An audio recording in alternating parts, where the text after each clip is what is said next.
Salam sejahtera untuk kita semua. Perkenalkan saya Valentin dari Prodi Manajemen Universitas Cyber Asia. Di sini saya akan mempresentasikan untuk ujian pengantar akuntansi satu saya. Nah, materi yang akan saya presentasikan ini ada dari soal yang pertama itu terkait persamaan dasar akuntansi. Soalnya itu adalah tentang bengkel servis Big Boss Tuan Abdullah, dan yang kedua itu berkaitan dengan jurnal umum, buku besar, dan raca saldo, yaitu salon kecantikan Nyonya Devi. Nah, sebelum masuk ke soal pertama yang berupa persamaan dasar akuntansi, perlu kita ingat rumus, yaitu aktiva sama dengan liabilitas tambah ekuitas, atau aset sama dengan utang tambah modal. Nah, pada slide ini terlihat bahwa sebelah kiri adalah soal yang diberikan dan sebelah kanan adalah lembar kerja yang setelah saya buat. Memang lembar kerja ini sudah berisi, tapi kita akan membedah satu persatu terkait em, transaksi-transaksi yang ada. Nah, dalam membuat tabel jawaban ini, setelah kita perhatikan soal ini, boleh dilihat untuk membuat eh, persamaan dasar akuntansi, biasanya mulai dengan membuat kolom tanggal untuk mencatat tanggal berapa sih transaksi, karena itu diberitahukan. Kemudian sama seperti persamaan dasar akuntansi, aset, ada liabilitas dan ekuitas. Ditambah satu kolom untuk menjelaskan tentang keterangan yang ada. Nah, dalam aset di sini dibagi lagi karena aset itu bisa dibagi dalam bentuk kas, piutang, perlengkapan, peralatan, dan lain-lain. Tapi dalam hal ini saya membaginya dalam 4 aja sesuai soal kas, piutang, perlengkapan, peralatan, eh, utang, kas, piutang, perlengkapan, dan peralatan. Di utang masuk dalam liabilitas dan modal masuk dalam ekuitas. Oke. Dalam transaksi-transaksi yang terjadi pada bengkel Big Boss, itu tanggal 2 Januari ada eh, Tuan Abdullah menginvestasikan uang pribadi 2.500.000. Ini semua dalam rupiah ya. Nah, dan peralatan senilai 500.000. Nah, dengan transaksi ini meningkatkan kas ini dan peralatan. Jadi aset dia 2.500.000 di kas dan peralatan 500.000. Dan menambah modal yaitu 3 juta. Kemudian pada 4 Januari dibeli perlengkapan secara tunai 150.000. Tunai dan sebesar 150.000. Berarti 4 Januari kas itu kan harusnya berkurang karena dia membeli tunai. Apa yang dibeli? 150.000, perlengkapan bertambah. Nah, ini hanya terjadi perubahan di sini tapi tidak mengurangi total aset. Jadi dia mengurangi kas tetapi menambah perlengkapan. Kemudian tanggal 5 Januari diterima pendapatan jasa 200.000 tunai. Nah, karena dia pendapatan jasa tunai 200.000, maka kas bertambah yaitu sebesar 200.000 ini, dan modal juga bertambah karena dia pendapatan. Kemudian tanggal 9 Januari dibeli peralatan 150.000, dibayar tunai 80.000 dan sisanya utang. Nah, berarti kan pembelian nih. Tapi yang dibayar dia tunai cuman 80.000. Berarti dia harus mengurangi kas sebesar 80.000 loh. Kan itu 150.000. Kita buat peralatannya benar. Sama kayak ngisi perlengkapan tadi. 70.000-nya kemana? 70.000-nya kita buat ke utang. Bertambah utangnya. Nah, kemudian em, 12 Januari diterima pendapatan jasa 800.000 tunai. Karena dia pendapatan berarti nambah di kas, nambah di modal 800.000. 16 Januari diterima pekerjaan jasa 500.000 yang pembayarannya kemudian. Nah, dia pembayarannya kemudian. Mungkin saja dia bekerja dulu baru dibayar. Nah, kasnya nggak bertambah karena kan kemudian. Nih, nih, nih. Tapi dia menjadi piutang. Nah, tapi modalnya bertambah 500.000 karena dia tetap akan dibayar jatuhnya, menambah modal. 18 Januari diterima sebagian pembayaran 150.000 dari tanggal pelanggan yang tanggal 16. Nah, berarti bertambah 150.000 kan, karena dia menerima, tetapi berkurang 150.000 di piutang. Nah, dia nggak mengubah total aset, cuman ada pergeseran.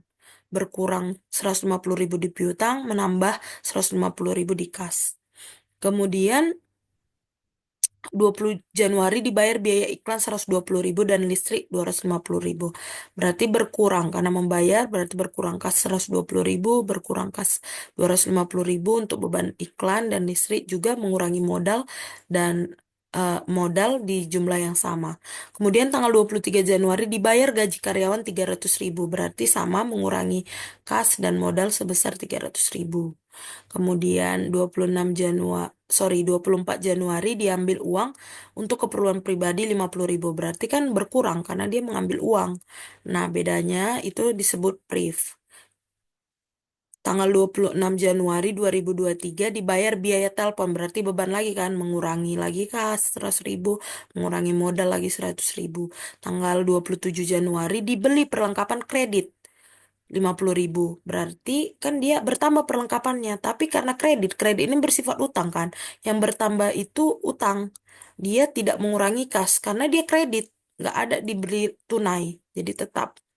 Tanggal 28 Januari menerima pinjaman dari bank 3 juta. Nah, kalau dia mendapat pinjaman dari bank, berarti dia kasnya bertambah 3 juta.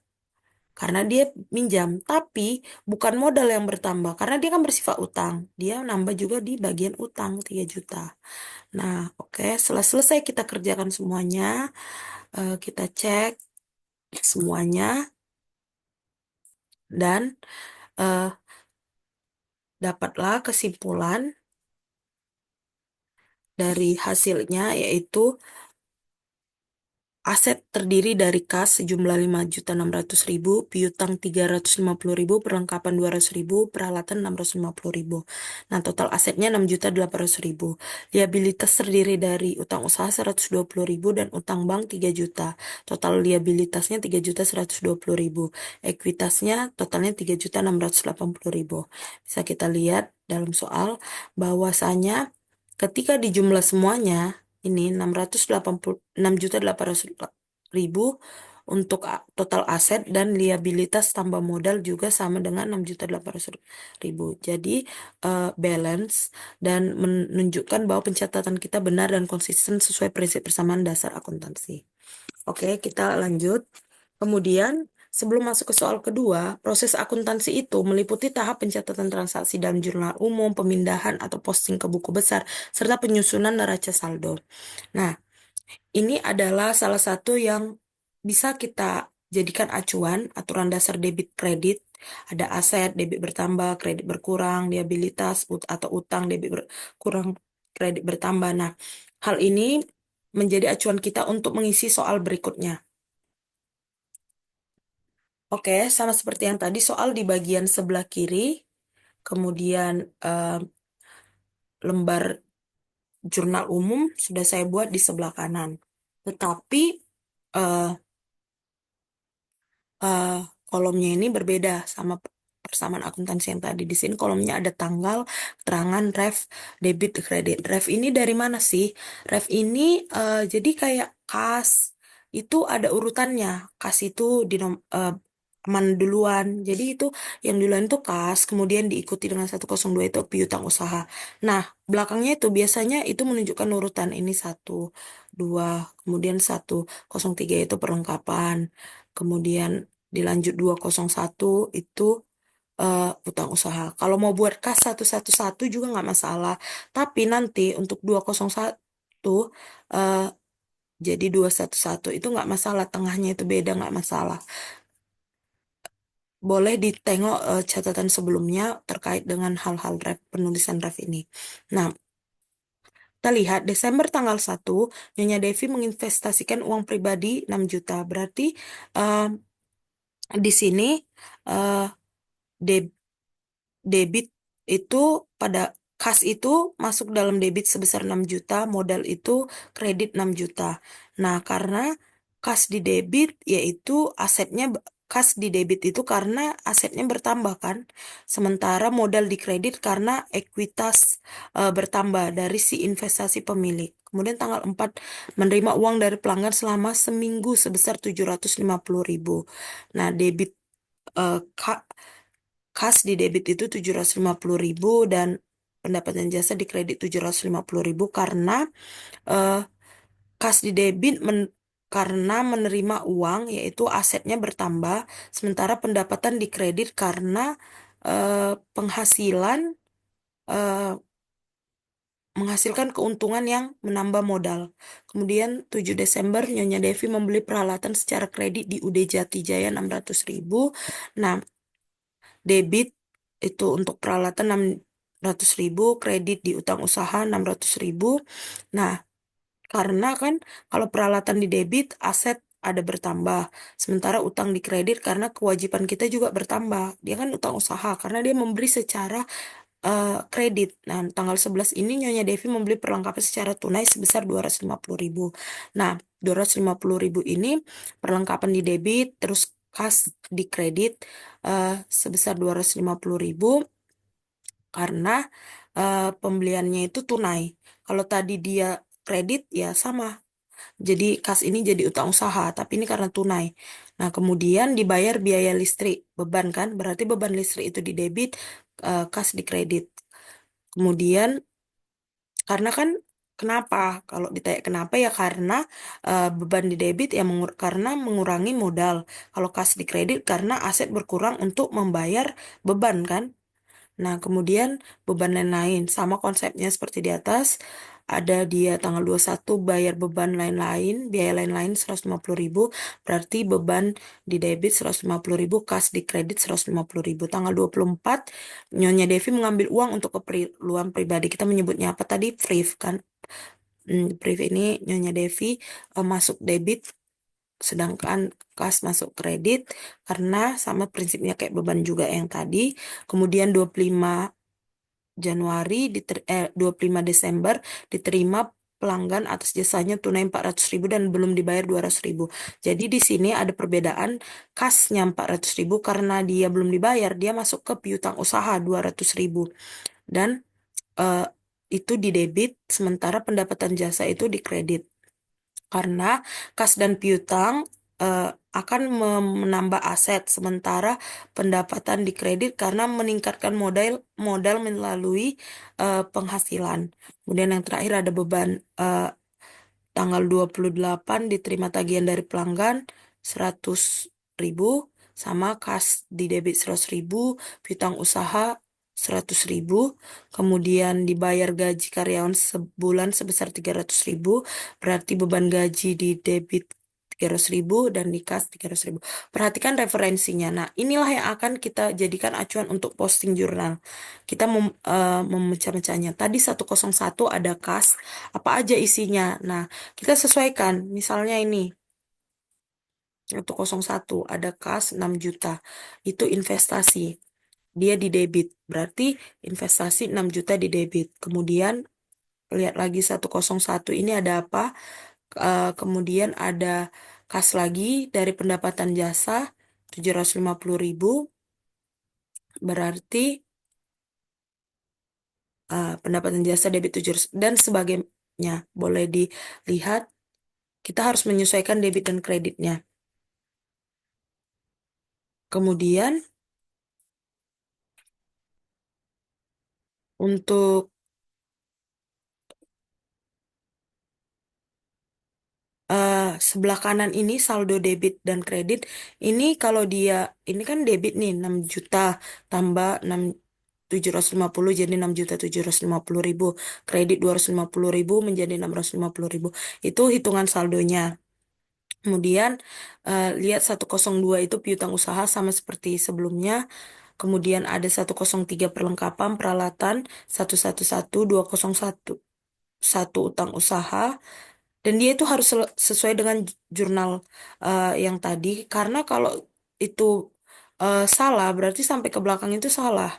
Nah, modal 301 ada investasi 6 juta di kredit, kemudian ada priv yaitu pengambilan di debit 100.000 302, pendapatan jasa 401, kemudian ada beban gaji 501, beban listrik 502, beban lain-lain 503. Nah, kemudian yang terakhir adalah kita menyusun neraca saldo untuk memastikan keseimbangan debit dan kredit. Harusnya hasil akhir itu harusnya balance. Nah, tadi kan udah ada nomor akun kan 101. Nah, ini adalah neraca saldo itu saldo. Ingat nggak tadi saldo yang saya bilang itu sebelah kanan pengurang pengurang pengurang. Nih, boleh dilihat yang akhir nih.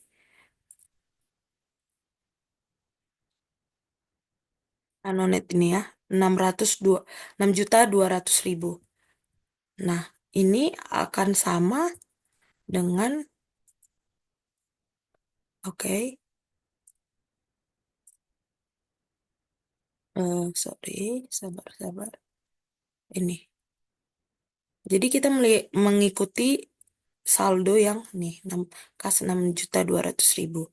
Dan itu didebitkan. Nah, setelah kita susun-susun semuanya melalui posting tadi, posting jurnal, kita buat menjadi neraca saldo, maka jumlahnya nanti 7.950.000 debit dan kredit. Dan itu didapat dengan jumlah yang sama. Nah, dari sini, kedua soal, saya menyimpulkan bahwa setiap adanya persamaan dasar akuntansi ini, jadi dari sini kelihatan transaksi bisnis mempengaruhi persamaan aset sama dengan liabilitas tambah ekuitas. Dan keseimbangan ini harus terjaga. Kita bisa lihat dari kasus Big Boss itu, 13 transaksi berbeda mempengaruhi komponen persamaan akuntansi, tapi tetap menjaga keseimbangannya. Kemudian proses akuntansi itu sistematik. Nah, transaksi itu dicatat dalam jurnal umum, diposting ke buku besar, kemudian disusun dalam neraca saldo. Nah, ini juga dilakukan di perusahaan-perusahaan atau government. Manfaat praktis.